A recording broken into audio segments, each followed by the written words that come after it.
അതുപോലെ മൂലം പൂരാടം ഉത്രാടം രാജയോഗമാണ്. ഇത് ധനുരാശിക്കാർക്ക് ഗുണം ചെയ്യും. വിദേശത്ത് പോകാൻ സാധിക്കും.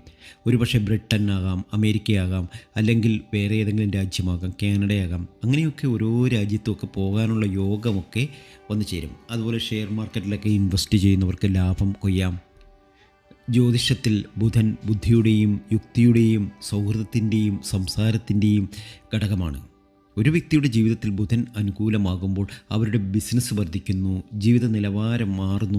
അങ്ങനെ പല രീതിയിലുള്ള ഉയർച്ച വന്നു ചേരും. ഇന്നിവിടെ പറയുന്നത് ഈ നക്ഷത്ര ജാതകരുടെ ഏറ്റവും നല്ല സമയമാണ്, ഏറ്റവും ഉയർച്ചയുടെ സമയമാണ്. ആശിച്ചതും ആഗ്രഹിച്ചതും ഒക്കെ നേടിയെടുക്കാൻ കഴിയുന്ന സമയം. ബുധൻ അനുകൂലമാകുന്നു, ജീവിതം രക്ഷപ്പെടുന്നു.